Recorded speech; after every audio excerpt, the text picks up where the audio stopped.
chum acha khop maya tuna kan hmu na hmun hi rang vamual velania tuna chumina bo na hmun hi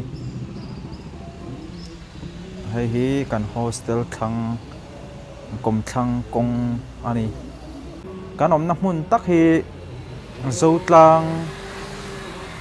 ani thawa mero chu changur kon ani zok mani tuna kan hmu motorena pan phen lam so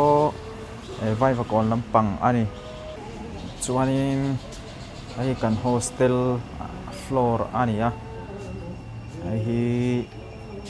haru mani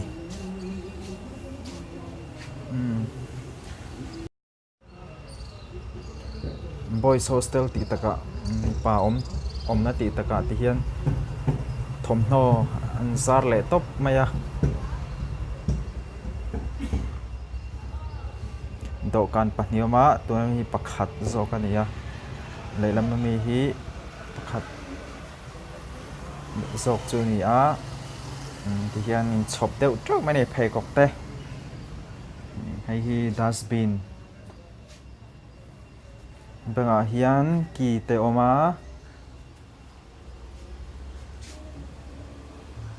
hair oil te toothbrush te bike chavi te oma do kan hemi do kan zo ka hian chop trau maya dam doi te oma helmet te tui bottle te chuan pakhat zo khi lekha zirna hmun ni a lekha chop chua sa te oma hei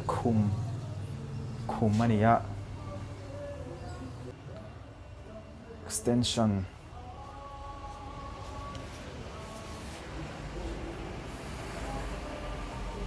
in angani lawa room ate sia chuan ti hian bag te po khai na hun te om vek lawa bag te kan da tiang vel chu ni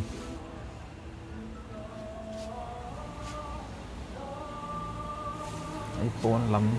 lan dan ani ya khot thli ra nuam kha mai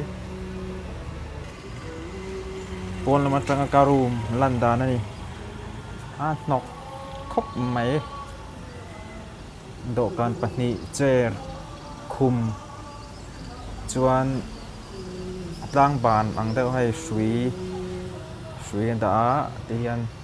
thom na tu zol te kan khai ani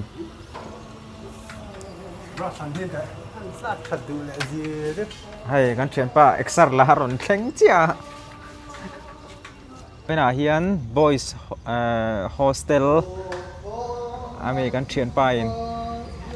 cycle aro show do ni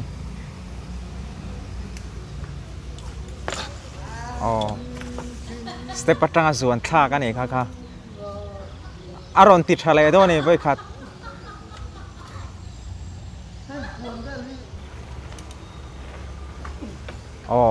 kha step a zuan thak le zuan chawani